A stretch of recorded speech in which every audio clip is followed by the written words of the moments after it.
Hi, I'm Stephanie, and welcome to your playground, Gulfstream Park. Today I'm in the poker room inside the Finish Line Casino, where I'll be showing you how to play one of the most popular forms of poker, No Limit Texas Hold'em. At the start of any Texas Hold'em poker game, the dealer spreads and shuffles a standard 52-card deck.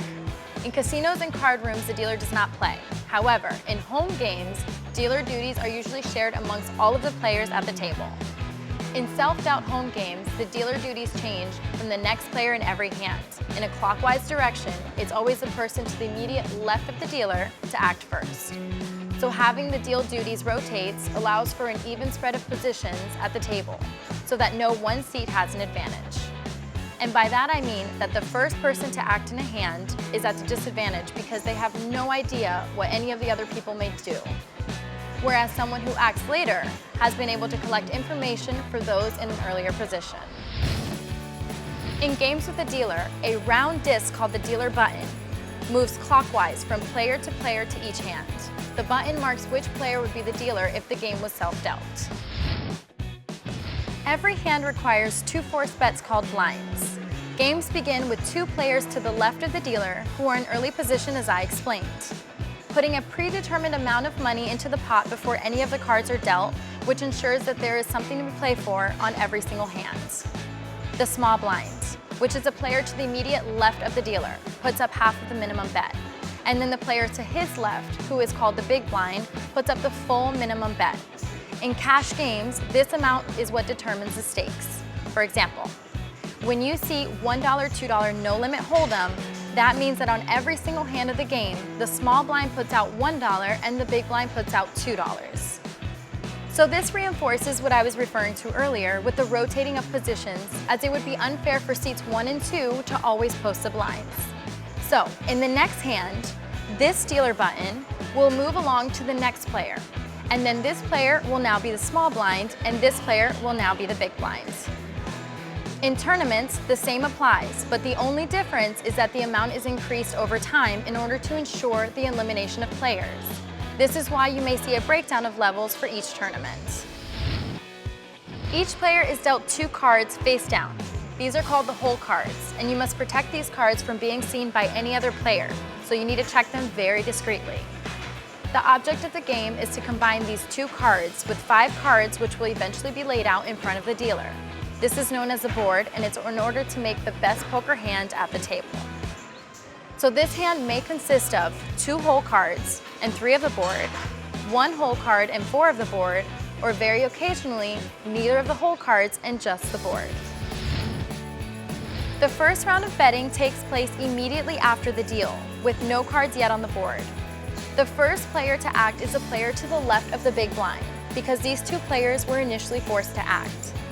The first act has 3 options: to call, to raise, or to fold.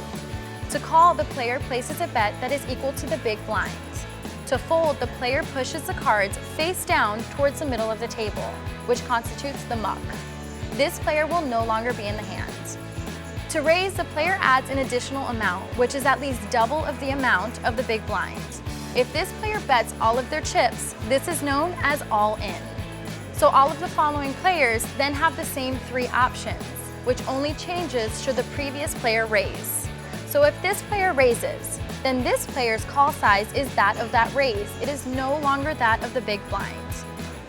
This player still has the option to raise, and in this case, it would be referred to as a re-raise, and in accordance with the previously mentioned raising guidelines.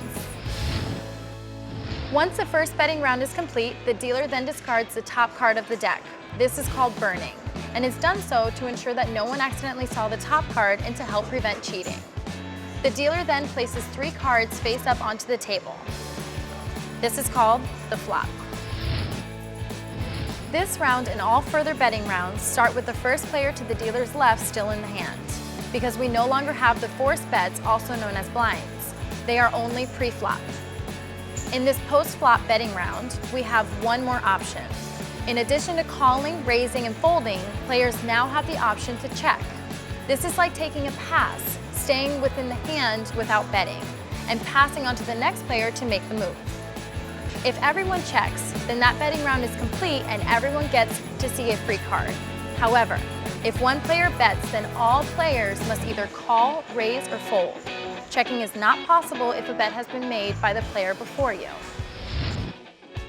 After the completion of the second betting round, a further card is burned, and then the dealer adds the next card to the board, and this here is called the turn. Now a third round of betting commences, once again starting with the player to the immediate left of the dealer. After the completion of the third betting round, a further card is burned. And then, the fifth and final community card is then added to the board. This is called the river. The fourth and final round of the bets now takes place with the same rules as all the previous rounds. This is where the real excitement happens. This is showdown, when the challenge player must reveal their cards and the winner is determined by who has the best hand. As I explained earlier, players can use 2 of their whole cards with 3 community cards, or 1 of their whole cards with 4 community cards, or in a rare occasion, all 5 community cards, which results in a scenario that would usually end up as a chop pot situation. Here, 2 or more players involved have the same hand, so the split of the pot is even. Otherwise, may the best hand win. An important point to note is that not all hands actually reach showdown, or even the fourth betting round. Since folding is an option that is widely used, if a player makes a bet and everyone else folds to them, then they scoop up the pot without having to show any of their cards. And this is the part that makes it really fun with bluffing.